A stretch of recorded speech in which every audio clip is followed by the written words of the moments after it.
Thank you so much for joining us today for our monthly installment of the Condor Chat, which are held on the last Thursday of the month, except for when holidays changes that schedule. We usually pick a theme or have an outside guest, and today we have an inside guest and a theme, which is to really highlight the work we're doing with storytelling and visuals and filmmaking and working with media and so on. And it just is one of those things where we realized many years ago that storytelling is critical. It's critical to getting your message out and connecting audiences in a meaningful way. And the more you have visuals, the better you can tell your story. And we're blessed to have people like Tim Huntington, who's generously allowed us to use his beautiful photography and videography over the years, and that partnership is just so valuable. And at the same time, we realized that we could be collecting a lot of this ourselves, and so we created a new position, which is really entirely focused on photography, videography, and writing communications primarily. And so that's how we found Meredith Evans. And welcome, Meredith. Thanks, Kelly. Hi, everyone. Sorry, if you want to say something and welcome yourself, please do. Like Kelly said, my name is Meredith Evans, and I am the communications and digital media coordinator for Ventana. And I came on about 2.5 years ago, and it's kind of funny to be on camera right now because usually I'm pointing the camera at you guys, and Kara's really smiling right now because she's like, I get to experience what it's like in front of the camera. But anyway, I have the very, very lovely opportunity to go out into the wild and film condors. And so we're going to talk about a little bit about that today. And thanks for having me. Thanks for that. That's great. And so Meredith is helping us fulfill, that dream or that strategy. There's a lot of different ways you can describe it, but it's really been great to have Meredith on the team so that we could, tell our story even better. And that brings me to some of the work we've been doing with filmmaking. And many of you may have watched Giants of Big Sur that we released, gosh, I guess 2, maybe 3 years ago already. So time is flying by so fast. And that really gave us a good taste of making films. And we put a short together. It was a 3-part series. You can watch it on our YouTube channel, by the way, which is VWS Condors.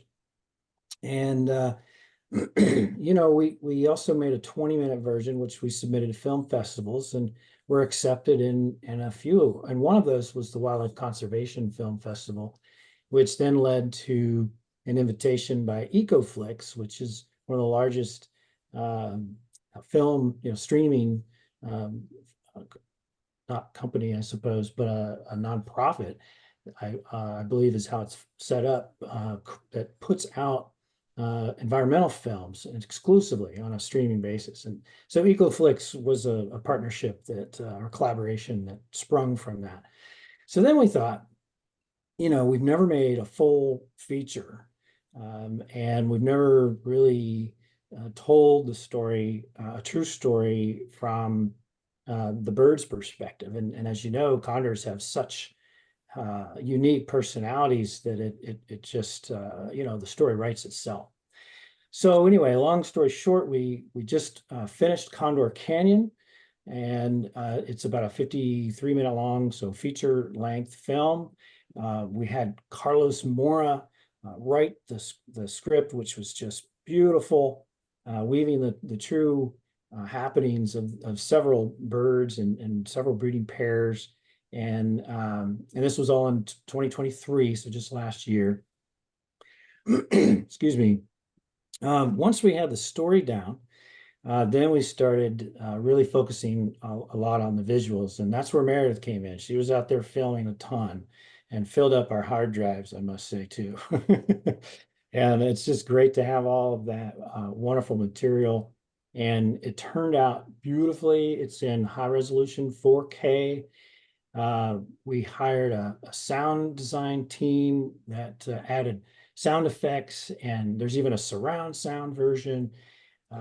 We had John Weinglass, a composer, lives locally in the region, creates some original music, and we licensed one of his symphonies through Monterey Symphony, and the music score is just fantastic as well. And I'm really thrilled about it. It's finished, and we have a quick little trailer I want to show you, and tell you about our plans. And lastly, a huge thanks to the Doris Day and Terry Meltzer Foundation, which provided the funding for it.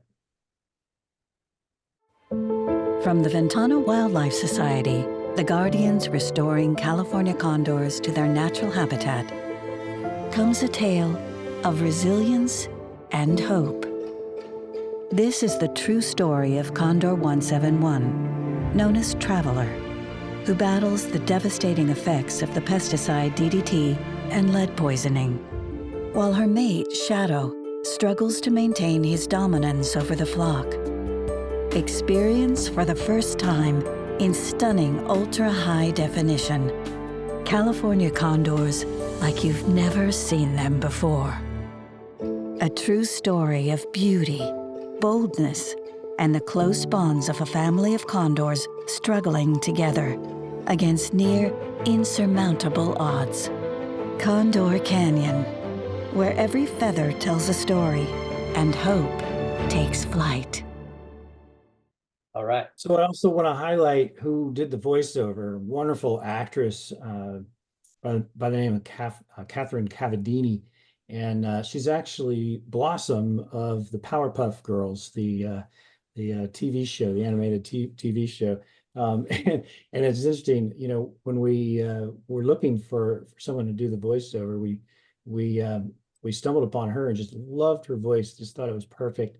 And then found out about her being Blossom much later. So it's been, I love that part of the story.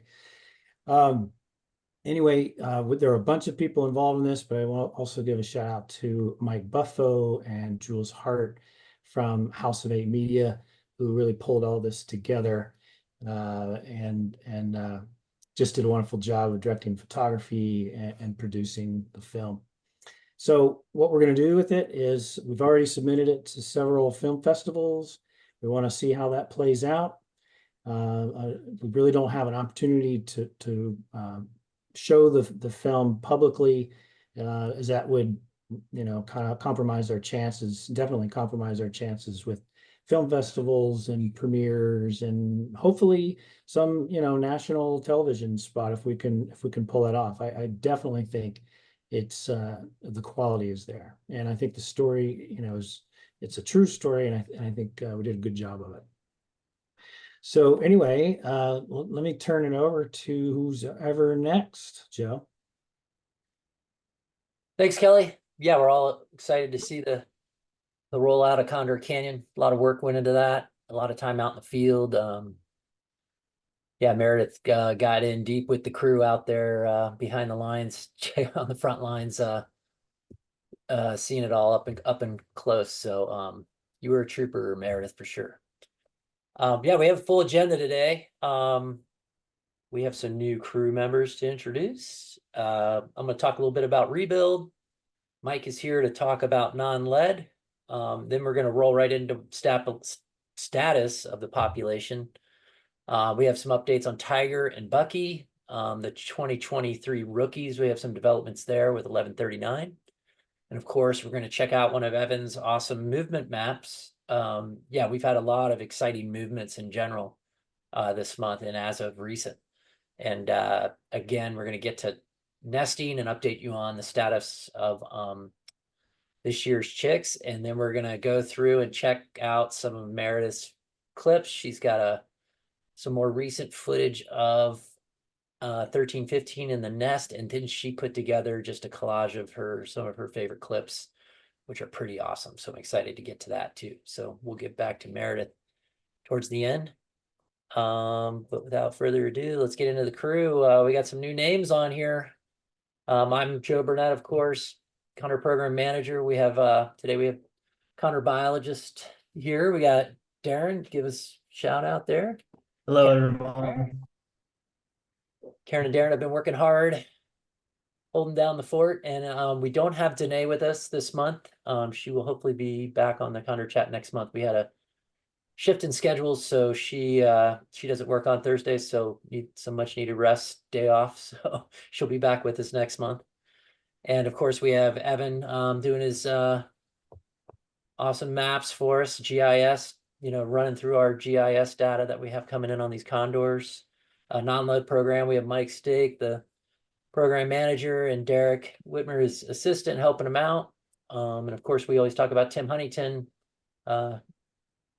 master designer of our database and volunteer extraordinaire, and Dr. Amy Wells, who's been helping us out a lot recently with all the stuff happening with highly pathogenic avian influenza. And of course, all of our awesome volunteers who go out and help us track birds. They watch cams, they do all sorts of stuff. So yeah, long list there. But the newest names on the list are our Condor interns. We've got Rachel Reguera and Griffin Davies. Say hi to everybody. Hello, everyone. This is their first chat, so we're going to go a little easy on them. But yeah, they're going to be giving us more updates down the road. We're glad to have them on board. They're just, you guys are just in the middle of just taking it all in, right? Lots of training and been out and about. You've been to both release sites now, San Simeon and Big Sur, right?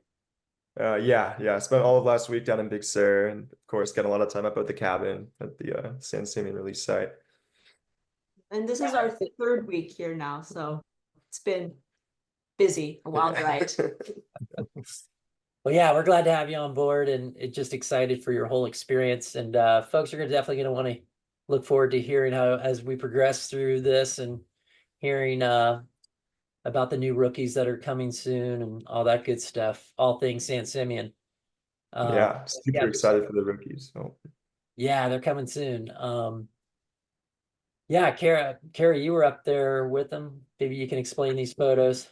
Yeah, so Danae and I went down to San Simeon with them the first week. So that is kind of this right photo of everybody was actually looking at 1085 wild bill flying around down at San Simeon.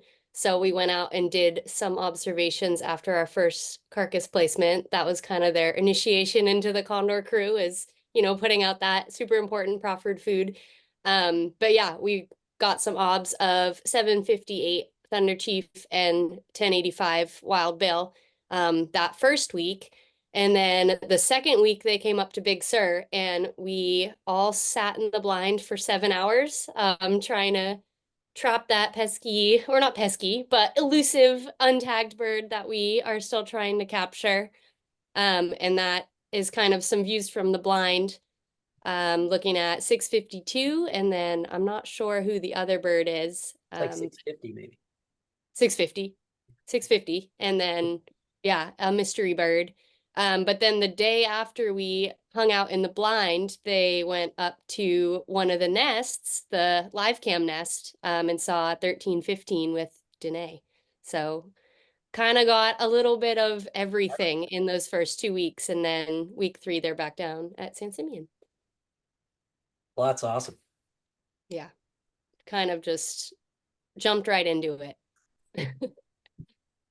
Well, that's cool. So yeah, we're going to be excited to hear more updates. And again, welcome to the crew. And yeah, and you'll see the format of the chat today. It's you'll see kind of what we update folks on, but you're going to have a whole section of yourselves on the new birds coming up and their personalities. We're all excited to hear.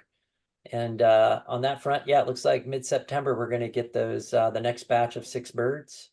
So we're really excited on that front, and looking like potentially we'll get them out for release in early November. So we're right on track this year, and yeah, it's gonna be a lot of fun. The rebuild, it's coming along. The cabin is looking more and more complete. We still have a little ways to go for sure. But yeah, this is some of the progress we made in the last month. Just finishing touches on railings. The ADA ramp is complete. That was a big job. Again, this is a really remote site, so even to get concrete out there is a challenge, and let alone mix it and do all that work. So a lot of logistics in general with this rebuild. It's been a very challenging project, but definitely very worthwhile.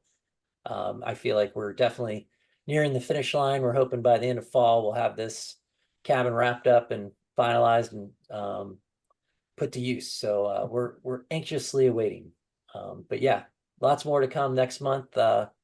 Hopefully we have some more interior shots of some of the progress on that front. But yeah, all's looking well. All right, Mike, you got some non-lead updates for us, I think, today, right?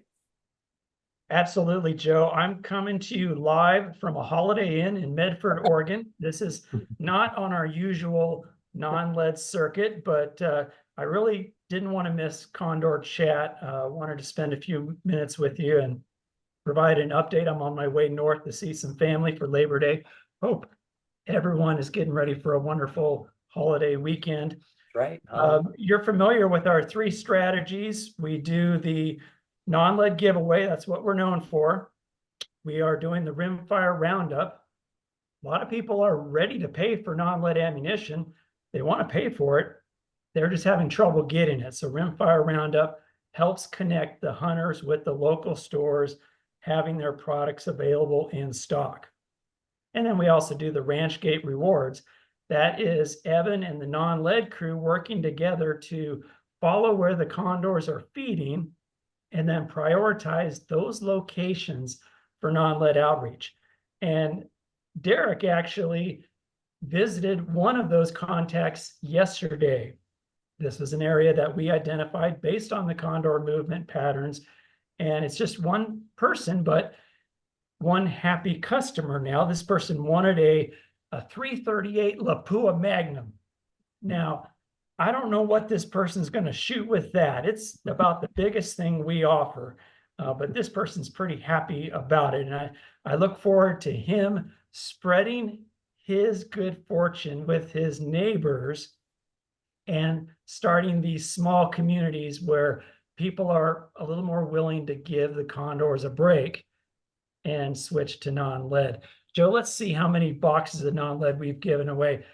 Over 1,000. Our strategic plan goal is 2,500.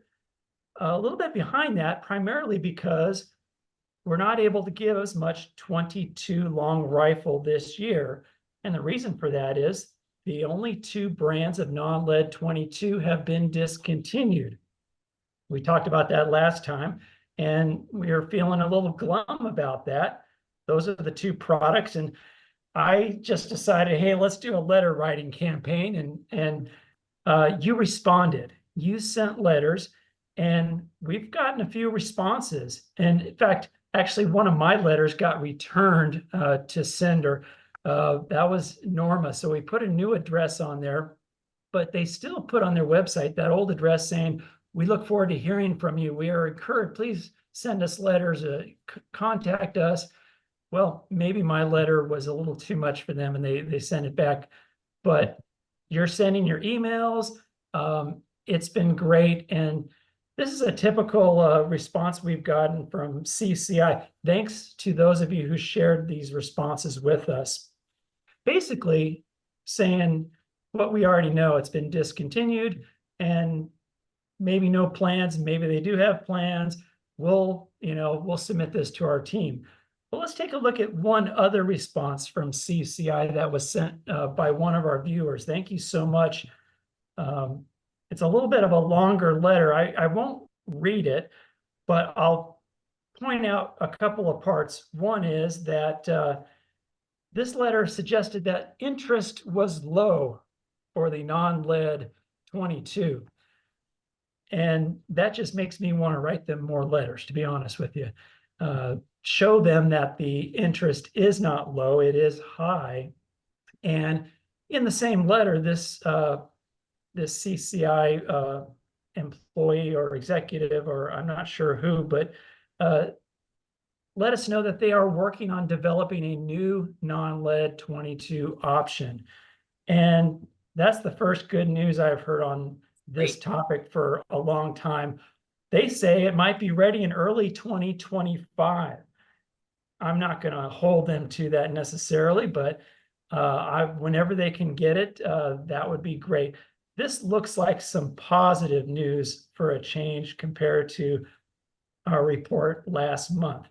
And it might be an indication that your letters, your communication has shown them what interest there is here in California and really everywhere, because our viewers are all over the map, even internationally. So we thank you for taking an interest. Even if you're not a hunter, you've supported condors by supporting hunters in this issue. So thanks very much. I will keep it short because we want to get to Meredith, but Joe, the Condors are doing the right thing, and you're doing the right thing as a crew, and we feel such tremendous support from all of you in helping us do this job. Joe? Thanks, Mike. Yeah, that is awesome. Yeah, those letters really, that was really cool to see this response. Really exciting to see the potential for a new and improved non-lead option. That's pretty awesome. Yeah, exciting. Yeah, and if folks have questions on the non-lead front, we'll be taking those at the end. So if you have questions for Mike, save them for then, and we'll get to them. Thanks, Mike. All right, population update. We are holding steady at 99.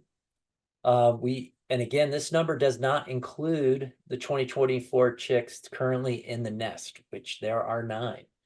4 managed by VWS in Big Sur along the coast, and then 5 managed by Pinnacles over in San Benito County. And I think they have a few in the nest in the park, but pretty exciting year so far. We got our fingers crossed. We still have a ways to go. Again, those chicks have to reach fledge age to be counted in the population. And so we started with 11 chicks this year. We're down to 9. And again, our previous high for chicks produced in the wild was 5. So we are, cross your fingers, looking pretty good. 2024 release rookies, we have 12 coming this year. We mentioned that earlier. We have the 6 coming to that VWS will manage and release at San Simeon with the help of Griffin and Rachel. And then Pinnacles is actually transferring up 6 birds tomorrow. That are coming down from Oregon Zoo. Our birds will be coming up from LA Zoo. Again, it takes a village to get these birds out in the wild. The captive folks, there's the captive breeding centers at LA Zoo, Oregon Zoo, San Diego Wild Park, Peregrine Funds, World Center for Birds of Prey. They produce the birds that we release. So it definitely takes a village to make this happen. So yeah, big shout out to those guys for raising such great birds for us. And it looks like it's going to be mid-September for the transfer of the birds up to San Simeon. We're super excited. And then those birds will be in the pen for 4 to 6 weeks. We're looking at 6 weeks, likely releasing in early November. And we'll have more info coming out on an exact date, how we're going to do it. We got to look at weather. There's, November, early November, there is always a chance of rain. So yeah, we'll have more on that as we keep rolling. Real exciting Condor deaths in 2024. We're at 0. In comparison, in 2023, we had 10. So knock on wood, we're looking pretty good. Again, this doesn't account for missing birds. We wait a year after a bird is missing a year to count them as deceased, but it's looking very likely that 171, 477, 937, and 1144, unfortunately, those birds have been missing long enough to where it's likely they're not going to reappear. We have been searching far and wide for 1144 who went missing recently. Multiple flights. We've looked high and low and just had no luck. So still have our fingers crossed for that bird, but as of right now, yeah. So missing birds are, in a way, we're just hoping some of those show up, but more often than not, they end up being deceased. But overall, very positive year so far on the population front. On that front, yeah, I was just speaking to that. Kara, Darren, want to jump in on here? Okay. Yeah, well, I'll talk a little bit about Tiger here. And yeah, I can go right into the next update too. But yeah, we have searched, as Joe said, we searched for 1144 Tiger pretty thoroughly at this point, just checked really all the areas we could on the ground throughout like the area we cover that the central flock covers. And we had 2 flights through Lighthawk to search for him. And yeah, just a big thanks to Lighthawk for doing those. It's a big help. Even though they weren't able to pick up a signal, it still really helps us to know where he likely is not. So that those flights were really helpful. And yeah, we're trying one more spot tomorrow that we've gotten some access to an area that we'll just check out and see if we can get any more signals for Tiger there. But yeah, nothing to this point. But yeah, if there's anything that comes up, we'll definitely keep you all posted. Yeah, so Bucky update. So late last month, really the day after the last Condor chat, Joe got a call from California Department of Fish and Wildlife that Bucky had been picked up in the Bradley area, just on the ground, being very lethargic. The CDFW agent who picked him up was able to just walk up and pick him up. And he transported Bucky to Pacific Wildlife Care in Morro Bay, where they evaluated his symptoms further. It looked like classic symptoms of lead poisoning, with him being lethargic, really not being too alert, having issues like standing and walking around.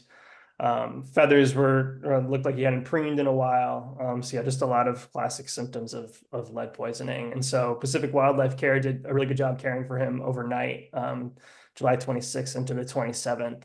And I was able to go down there the morning of the 27th and take him to Oakland Zoo, where he has been recovering and receiving treatment from the vets up there, which has been, yeah, they've done an amazing job just nursing him back to health. And yeah, he's definitely doing better now. It's been he's been making steady progress. Yeah, we just found out like shortly before the chat started that he is free of lead fragments. He no longer has lead fragments in his system, and his lead level is also low enough where he does not need any more chelation treatment. He's still a little light in terms of weight, but yeah, they're going to keep feeding him food until we can pick him up and take him out to the wild. But yeah, he's ready to be released whenever we can pick him up. Cool. Yeah, and yeah, he's been viewable on the Oakland Zoo treatment cam. They have that at their Steve and Jackie Kane Condor Recovery Center. They have a cam in there when birds are getting treated. A lot of folks know about it, but if you don't, here's the website, and you can check in and see how Bucky's doing. And as Darren was mentioning, big thank you to CDFW, Pacific Wildlife Care, and of course Oakland Zoo has just been by our side for so long and helping with these birds. So pretty awesome. Just glad Bucky's okay, and yeah, he's still got a little recovery to do. Get his weight back up, get his confidence back up, and get him back out there. And hopefully by next update, we'll have an update on his release. So I guess so. The next cool update is that 1139 kit has made it to Big Sur. So we've kind of been following all of these 2023 rookies, I mean, since their release, and a lot of them have still stayed down in the San Simeon area. 1128, as you can see right next to 1139, we think kind of like showed him the way and brought him up to Big Sur, but kind of 6 out of the 10 are still hanging out in San Simeon. They're finding their own food. They're moving around. They're kind of being condors. They just haven't kind of gone north. But yeah, these 2 showed up on the cam and a screenshot from our awesome viewer, Jess828. So yeah, kind of, again, these explore viewers kind of notice things before we do most of the time. But we were all really excited to see that 1139 had kind of finally made it up where all the big dogs are. And we think, yeah, 1128 gave him some confidence and showed him the way. yeah, and Darren, you had a really cool observation out in the San Simeon area. You found the birds at a cool spot with a bald eagle, right? Yeah, a few weeks back, there is a ranch in the Cambria area. We had noticed the birds were spending some time a little, I guess it'd be like southeast of Cambria. And so yeah, I went driving out to try to find them. And yeah, there were five of the 2023 rookies were all hanging together on top of this hill with a bald eagle like on a fence post perched like not even 5 feet from them. They're just kind of hanging out. So yeah, it was cool to see them all together. Just yeah, and really just we haven't had San Simeon releases like really become residents of this sort of zone like this before. So it's really cool to see where these birds are going and how they've really just adapted to this landscape, kind of made it their home. And yeah, they're finding food, water, everything. They're doing great. Yeah, it's pretty amazing. Yeah, that's uncharted territory. So it's a sign of the times of, people ask, can these birds feed on their own? And we have obviously other proof in the pudding, but this is definitely a really good sign for birds so young to be so independent. It's pretty amazing. Yeah. Yeah. And this morning, in the past couple of days, me, Griffin, and Rachel have been tracking a few of the birds that have been staying down here, and we've picked up a few of them are still around. Like we saw a couple other condors this morning. And yeah, I'll hand it off to Griffin and Rachel real quick. They can talk about some of those updates. Yeah. Sure. Well, I guess today we got a couple of visuals. We saw 2 condors. The first one we saw today was 1137. Yeah, just perched in like a eucalyptus tree right off the highway one, which was really cool. We were able to get a good look at her, just kind of spreading her wings out and sunning, which was really nice to see. And then the second condor was maybe an hour or so later. We were driving around the whole day or the whole morning and afternoon, and we saw 1127, just barely, like with our binoculars, you can barely see the numbers, but yeah. Yeah, 1127 was just out there soaring around just southeast of Cambria. It was pretty incredible to watch. We're hunting down 1123, also in the area somewhere. Didn't get a visual today, but somewhere in that zone as well. Pretty amazing for such a big bird how well they can conceal themselves. Yeah, it is. Guys Yeah, are probably took a learning double like, take how there. can this 10-foot wingspan bird hide from me? It's easier than it sounds. Yeah, it's pretty impressive. That's awesome. Yeah, so it's been a good week for track out here. And yeah, I picked up signals for a couple more, 1130 and 1170. They're still around the ridge. So yeah, still quite a few birds down here.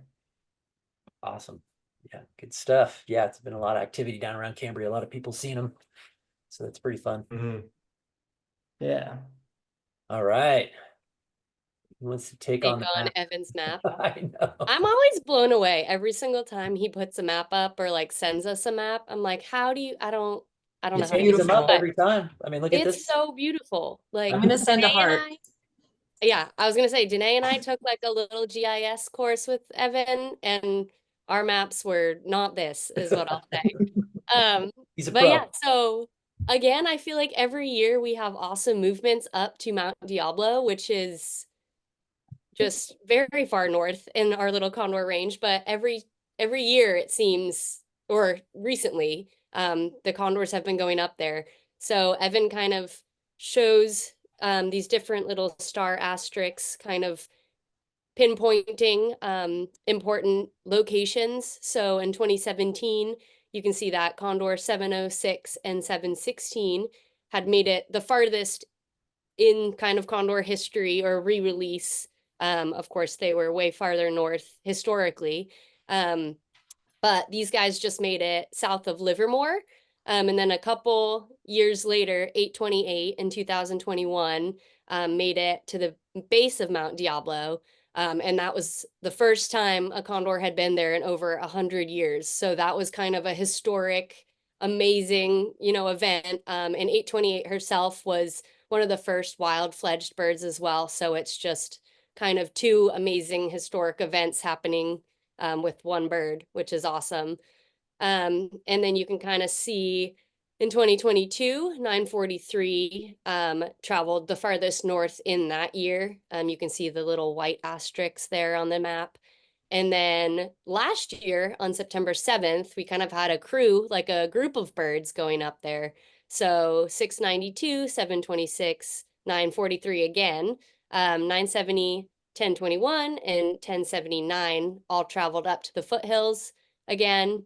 And then finally this year, on August 18th, we had Condors 827, 912, 943, 986, 1078, 1021, and 1099 traveled up near Mount Diablo.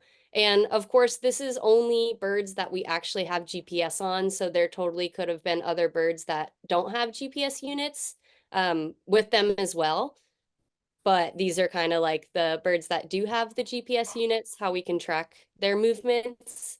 And then a really cool thing is 1099's GPS actually kind of put in multiple points on her flight path. So that gave Evan a really good like data source to make this cool flight path. So you can kind of see she goes up and around Mount Diablo. And our guess is probably the other birds followed a similar flight path. But yeah, just again, amazing kind of flight movements. And it's always incredible like how fast and how far these birds go. Yeah, and look at how they went up past Mount Diablo. I mean, they technically went a little north. Yeah.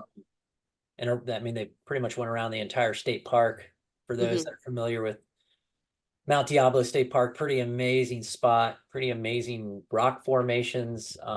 Definitely, there's not much history known about condors up there, but we know they were in that area. And if they were, I just have you know, I think they were probably nesting up in there, definitely foraging. It's just really great habitat. Yeah, so I know the folks up there are really excited to have the birds spreading their wings, getting further up. And you know what, I keep wondering, where do they go from here? Where do they get, if they decide to go north of Diablo, where's the next stop? Because we've always wondered if they'll ever find the birds up north, up at, you know, the Yurok tribe in Northern California. And it seems like they're kind of sniffing out the trail. You know what I mean? So Totally. pretty darn cool. But again, it just shows you amazing technology with these GPS transmitters. And the data tells us, you know, about their movements and just how far they're moving. I mean, it's just unbelievable, you know, what technology has done compared to when I first started releasing Condors, when all we had was radio transmitters. So, and Kelly remembers those days, it was a little more archaic, but man, this is just still blows me away every time I see one of Evan's maps. Just so amazing. Just it's you know, picture speaks 1,000 words. A map speaks 1,000 words. I think it's just too that 943 is the common denominator there. Like that bird's really the one Yeah, leading the others up In there. the last 3 years. yeah, last 3 years. Yeah. And look at the age of some of these birds. I mean, just the younger birds, you know, it's always, it was historically thought that the young subadults really made the biggest movements. You know, this is really showing that pattern. No, it'll be interesting to see if he kind of claims that area in the future. Hopefully. Yeah, exactly. Yeah, they go over a lot of they go over Henry Coe State Park on that route. And yeah, we had a lot of recent reports this month. Carrie, you were just out tracking yesterday, but we had a lot of reports up in the Pacheco Pass area. Mhm. Maybe Yeah, just there a little were bit. a bunch of birds up there. I went out there yesterday and signaled a bunch of birds, but yeah, just kind of Pacheco Pass, just I guess southwest of San Luis Reservoir. So yeah, I mean, it reminded me just of out near Pinnacles. So a lot of awesome condor habitat for sure.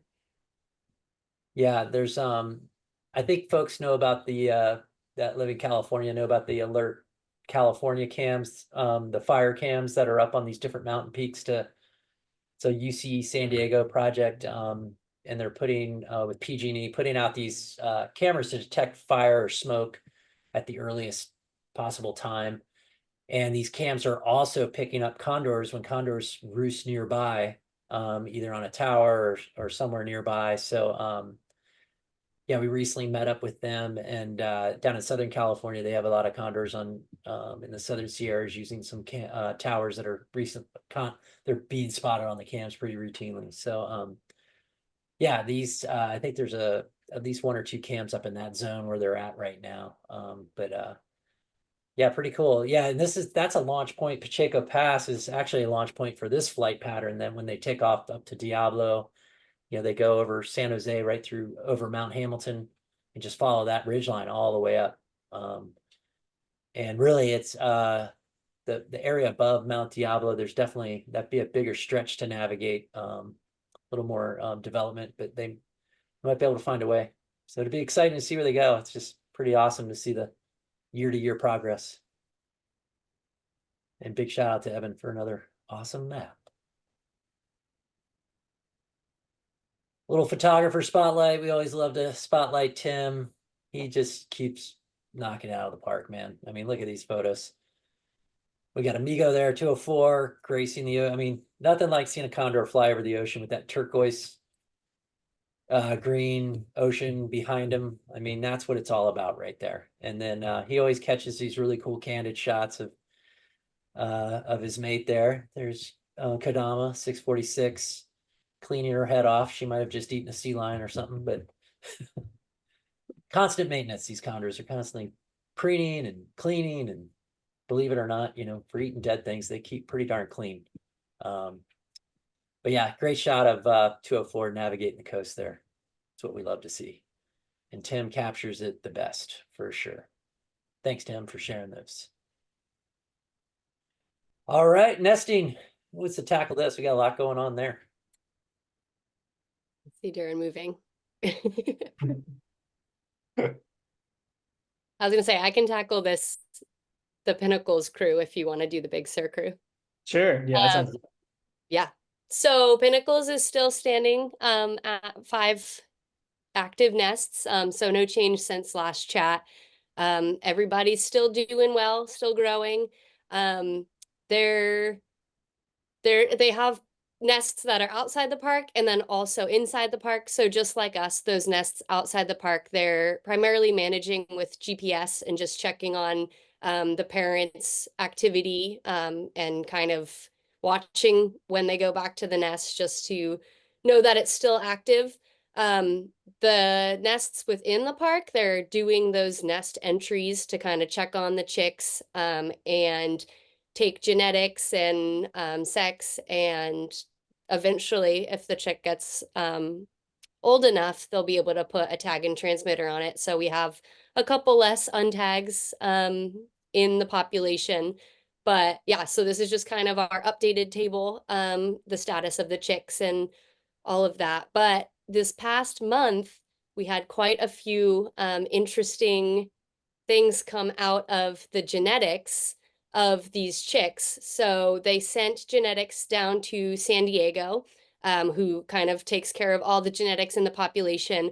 And it turns out that in these 3 nests, the seer or the father were not the father that we thought they were. So we're always, the condor drama never ends, especially during nesting season. So for our reveal, 589 and 569 Phoebe are raising chick 1301. And it turns out that 589 is not the father, and 340 is actually the father of this chick. Old 340, go figure. Old 340, which is interesting because usually 340 is nesting with tiny 236, but they took a break this year, and Obviously we were he has like, a wandering eye. yeah, we were like, what's going on? But turns out he wasn't taking a break. So yeah, so he's the actual father of 1301. And we found out that that chick is a female. So that's always exciting. Then our new trio had a couple questions. We first didn't know if 913 or 889 was the dam or the mother of the chick, because remember that nest had the 2 eggs. So it from the beginning was an interesting nest. But that was confirmed that 913 was the mother of this egg. So most likely 889 was the mom of the biological mom of the egg that ended up being crushed. But it's interesting because both of these females act like 1310 is theirs, and they are super protective of it, or him. we also found out it's a boy. So super protective, and they all hold the weight. They share the kind of responsibilities of raising this chick. So neither of the females know kind of which chick, if the chick is theirs or not, but biologically 1310 is 913's. So we also think that's interesting because she's a younger female of the two. So it's cool that she's starting her like adventures of nesting and raising condors. And then the last interesting thing we found out, which is for 726 Little Stinker and 692. So this nest actually ended up failing back in June, but 1293's biological father was 888 as well. So Cedric potentially was the father of 3 eggs this nesting season, which is just unreal. But that chick was also a male. But anyway, so sometimes we think we know exactly which parents are the like parents of the chicks, but then genetics come back and we all are surprised. So yeah, the condor drama never ends. Yeah, it speaks a lot to the behavior, social aspect of the flock, you know? Yeah. Pretty wild. All right, so I don't have as much drama to share with the Big Sur nests, but that's really just a yet, because once we get genetics on these chicks, we might have some more drama to share with you all. But yeah, we still have 4 nests here in Big Sur that we're monitoring. And again, we're monitoring these nests through following the parents through radio telemetry and GPS data that's coming in from the birds that have GPS transmitters, and then also any nests we can access and hike to. We're doing in-person observations on those nests and watching the chicks as they grow.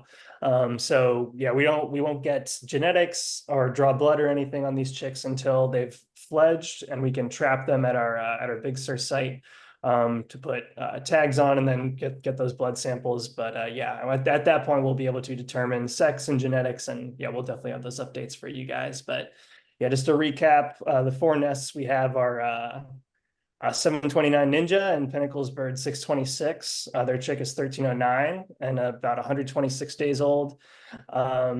652 Ferdinand and Pinnacles female 550. Their chick is 1315, which Meredith will have a lot to share on that chick. And that chick is 125 days old. 81 Minerva and 209 Shadow. Their chick is 1317 and 107 days old. And then our youngest chick is from 470 Fuego and 962 Sato. And that chick is 101 days old. Yeah, those nests still going strong. Yeah, and the birds, just that last slide, the Pinnacles nest, I think they have their chicks are slightly older. I think they have a 145-day old, 2 of them. But just for reference for everybody, we tend to see birds fledge right around 180, almost right at just shy of 6 months, sometimes at 170 to 180 days old. Sometimes they go a little later. But just for general, by the next update, we're going to be getting close to that. Some of these birds might have fledged over there at Pinnacles. So we're coming right up on the cusp of that. Just a heads up there. That'd be exciting. Yeah, we have the potential to have 9 fledged chicks this year, which is unbelievable, almost doubling our previous mark. So that's really fantastic. On top of the captive bred birds of 12, and no deaths so far, and knocking on wood. I mean, that's just the way you want to see it go in terms of population. Yeah, exactly. All right. Any other nest stuff, y'all? Now we're gonna get into the fun stuff here, Meredith. Yeah. All right, Meredith, we got you back. Kelly gave a nice introduction there, so I won't go too much into it, but yeah, it's been fun working with Meredith, and she was definitely new to Condors, but knew her way around cameras, which was nice. So she taught us a little bit about cinematography, and we taught her a little bit about Condors and kind of met in the middle. Yeah. And no, it's been super fun, I think, for the whole crew. I speak for the whole crew, and getting you out there to, and I think, as you can say, Meredith, really trying to predict what the birds are going to do next as a cinematographer is probably the most challenging, right? Yeah. I mean, they call it being on Condor time, right? Just when you think they're going to do something, they do the opposite. So, Yeah. I remember being out there and you're like, when are they going to do something? did I say that? No, Yeah, not quite like that, but I could see you going, are they ever going to move from that perch? yeah, I've since tossed out that hope. Welcome to Condor time. Yeah, total Condor time. But I mean, as you can see from that picture, that's not bad to have that as your office. Potentially one time a week. That picture is by Tim Huntington. So he showed me where to go in Pinnacles when I happened to hike out there. He texted me, he's like, "Where are you?" And so like I got the text and we met, and you can see the two birds in the background, but I was trying to film those guys, and he snapped that pic. So thanks, Tim. So that's one of the only pictures I have of me. So I really like that one. But yeah, Beautiful shot. really, I just feel very privileged to be able to go out there and take those shots and try and observe the birds. They do incredible things, and to be able to capture those and share them with you guys is, helps. I hope the goal is that you fall in love with them as much as we all love them, because they're not just obligate scavengers. They're not just buzzards or vultures, or they have their own personalities, and each chick and adult and subadult acts their own like special way, and they have their own traits. And I like catching those on film so that you guys can see that. This right here, this is 1315. This is the offspring of Ferdinand 550. No, 550 is the female, and then 652 is Ferdinand. Do I have that right? Yeah, got it. And so I went out there last week, and I have a shot list, but as we mentioned before, we don't really get to check the boxes very often. They do what they want. You press play and you get what you get. But one of the goals that was actually the boxes that were checked last week was getting 1315 on film leaving the nest. And this is what they are doing right now. So yeah, that's this picture. He or she is leaving the nest. And it was very exciting because I scrambled up the hill, I set up the camera, and just the minute where I got everything focused, he or she started to flap. I'm like, and I pressed the camera, press play, and they just popped right up. So it was a thrilling day in the field, something that silver platter footage, you don't get that very often. So last week was very special in that way. Yeah, and just explain to folks how many times you went up hoping to get that shot. You got skunked. Yeah. Yes. And now, you appreciate it. Yeah, I just absolutely do. I mean, I appreciate being in the forest. I get skunked out there so many times, meaning that I don't get what I want to get or much out there. But at the end of the day, I'm in the forest. So I do not really mind. I still get to be out there. And that is a wonderful day regardless. So anything on top of that is a bonus. Yeah. And this was one we were all waiting for, and folks watching the cam, because predominantly the chick had been down inside the cavity. And when it's in there, all you see is 1315's head pop up every once in a while, which is really funny. But yeah, we've all anxiously been awaiting for 1350 to show itself more. And you really captured that. And these are basically screen grabs off an awesome video you made, right? That I have, that you gave me here, that I haven't actually even seen it. So that's going to be cool. I get to watch it with all the chat viewers. Cool. Yeah, so maybe we show it and then you can kind of explain Sure. what was happening there. But here, I gotta get this all set up. While you're doing that, everyone just take a look at the enormity of that tree. I mean, the size of that cavity. A human could be standing in that, and there'd be no. Yeah, I have stood in that tree before. Have you really? Yeah. It's a trip. Huge. Yeah, it's very humbling. Here we go.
so awesome. Okay, who can name all the birds that they heard in the background? I know, Mike, you're thinking about that. Yeah, the beauty about the footage you get, Meredith, and I think all the biologists we can agree is the detail you get, which we never really get to see, even with our scopes and everything. So for just the health of the chick, the feather growth, I'm looking at that footage, just going check, check, check. I have my own checklist. We all do, of like, wow, this is a really healthy chick, which is what we want to see. And really with feather growth, it's a great indicator of health that we look at when we see chicks just coming out of the nest and, with 13, 15 showing himself. But yeah, that had to be a pretty awesome moment for you. I know you earned it. So So excited because, as you know, Joe, I'll get back to the office and you'll click on the camera. You'll be like, look, he's out of the nest. I'm like, no. I was just there all day. So I think Kara did that one day. I said, oh, they just fed the chick. yeah. And we're in your Oh, yeah, office watching it. Yeah. We get a weird entertainment out of watching you pay your dues because we've all done it before. So it's like I will gladly. Condors just kind of have a way of doing that to all of us. So it's kind of a weird, enjoyable thing to watch other people have to go through it. So. Yeah, but 13-15 served up some Condor realness last week. So I'm hooked again. I was hooked the whole time, but now I'm like wanting to get out there again. Like, let's go. Yeah, for folks watching the cam, it's definitely going to get really exciting the next couple months. It's going to really pick up. I'm curious to see if 13-15 ventures out to the branches, and it'll be pretty interesting to see because it's definitely 13-15 is getting more confident every day. It's cool too to see like how big that cavity is when he or she like jumped down, and it kind of answers the question why we didn't really see anything for months until it got big enough to poke its head up. But there's, I don't know, probably like 2 feet or something, 2 or 3 feet down. Yeah, at least. Yeah. Yeah. And Kara, was it you that said you thought there was a step on the way up? That's like what it looked like. Yeah. So I agree with you. I can totally see when he's trying to, he or she, I call it them a he. So We're sorry like, about that. yeah. But when they step up, you can see like if they're lower and then they step up, but they're not all the way out. And then there's another step. I don't know, Joe, you can probably attest to that since you've been in the nest, but I agree with you, Kara. Totally. Yeah, it's got a burnt curve to it on the inside. There's kind of like a little curve that comes up to the lip that I can remember. But yeah, as Kelly said, it's a monster tree. It's been around a long time. I don't know how to age a redwood, but it's definitely over probably 600 years old. Wow. Maybe older. And it's survived countless fires. I mean, I can't even imagine that last fire, the Dolan fire, when it ripped through that particular canyon, it was scorched earth. And that was one of the few trees left standing. And that was we saw some really big trees fall after that fire that died in that fire, which was really sad. But fortunately the nest tree hung on. But yeah, that was the Dolan fire was, just definitely changed the landscape in some of these areas pretty dramatically. But again, redwoods need fire to survive. So it's kind of it's a give and take, right? And that's what's making those cavities too, which is, yeah. For sure. So yeah, Meredith, you've been spending not only we just touched on that. That was related to the nest update, but you've been getting a lot of other really cool footage, and you put together like a little highlight reel here. Yeah, it's basically what you guys see. Like, what does the Condor crew see when they go out into the wild to, track the birds, observe the birds? It's hard work, but we definitely get rewarded with these beautiful visuals. And I know that's one of the main reasons I love the work that I get to do at Ventana. So here's just a reel of some of my favorites. Cool. All right, let's do it.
amazing.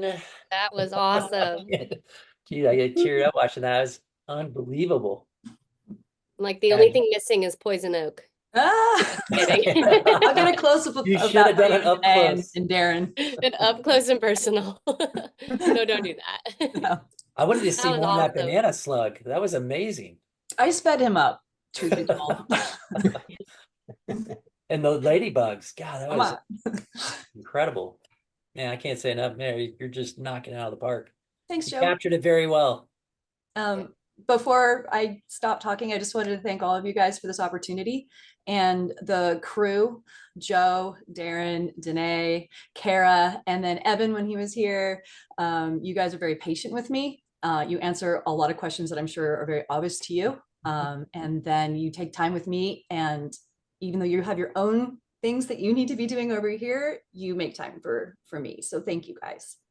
You make it easy. Thank you, Meredith. You're welcome. Thank you. Love hanging out with you guys. Yeah. Yeah. Ditto. Yeah, please keep. You were very glitchy there, Darren. For me, at least. Oh, There's glitched Okay. on it, but we got what you said. Yeah, Yeah, and we- thanks, Kelly, for hiring me.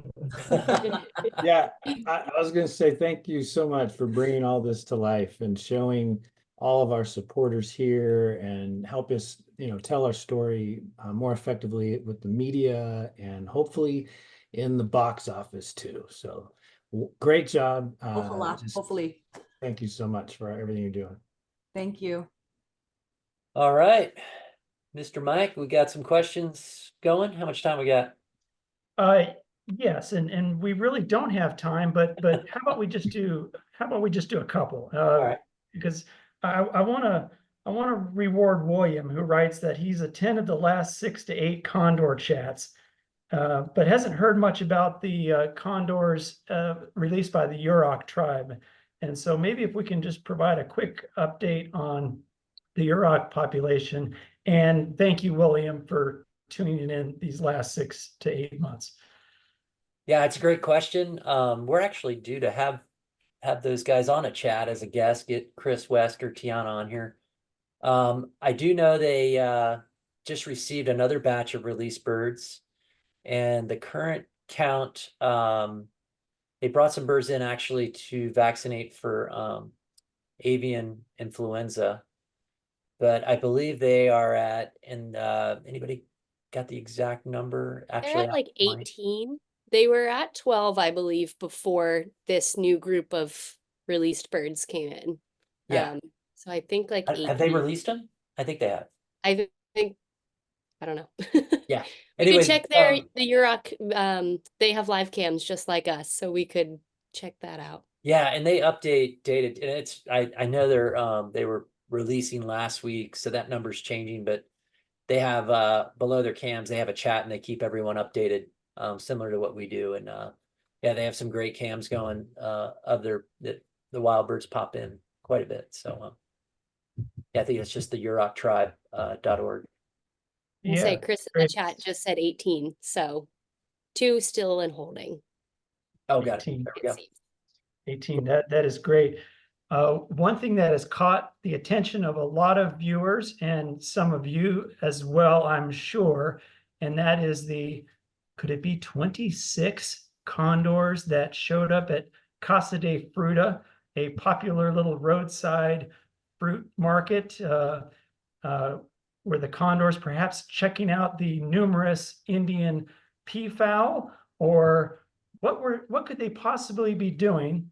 And I also counted at least 16 condors in that one photo there at the beginning on that snag. So apparently birds like to congregate.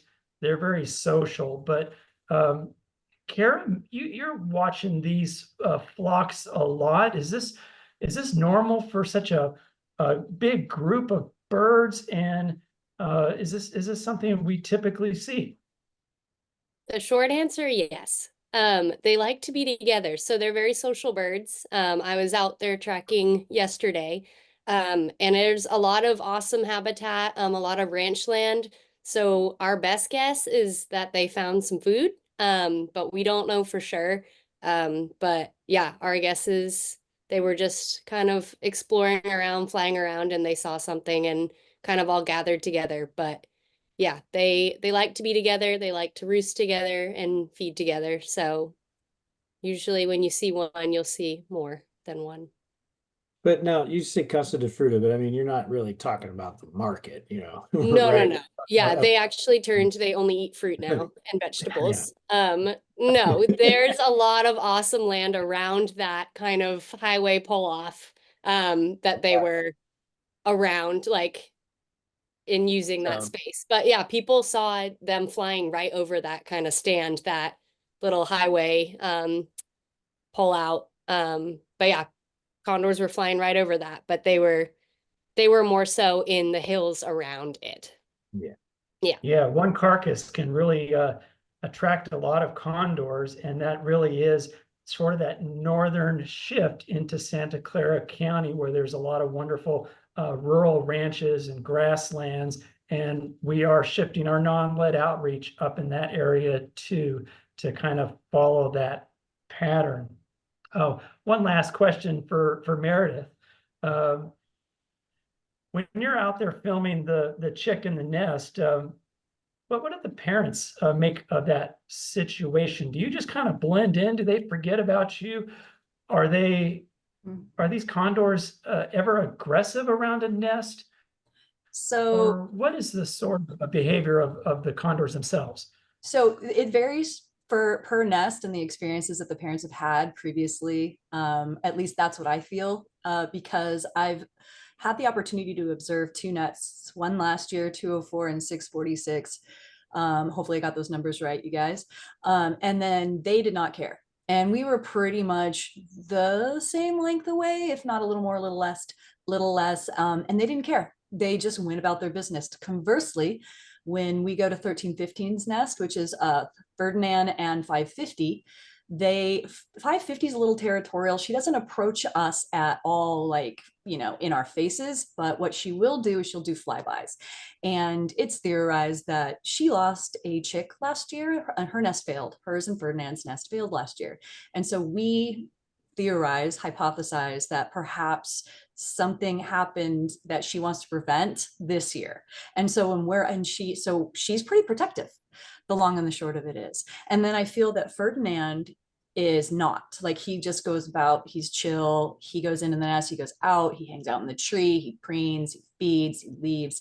So but 550, she's a little spicy. So and it's great to see her be that way. She's a protective mother. So I hope that answers your question. It just varies. It does, and we look forward to all of the great images that are yet to come. Great job, Meredith and Joe and the crew. I look forward to our next Condor chat on September 26th, and another 4 weeks away. And Joe, I'll let you take care of any final announcements. Yeah, just a heads up to everyone that the last weekend of Discovery Center is coming up. We're open through Labor Day, so if you can get a chance to go down there on this holiday weekend, go check it out. Ben's down there manning the station, so to speak, and he'd be glad to help you out. And again, there's the hours. It's 10 a.m. to 4 p.m. and yeah, after Labor Day it will shut down for the season, but try to get down there if you can and check out the new exhibit. It's pretty amazing. And yeah, again, next chat coming up September 26th. So yeah, come join us. And yeah, here Rachel and Griffin will have some updates on the new birds that are going to be here, and hopefully by the next Condor chat. And yeah, we'll be excited to see you all back here. Okay, thanks everyone. Thanks, everyone. Thanks, everyone. Thanks. See you next time. Thank you, guys. Bye, everyone. Bye.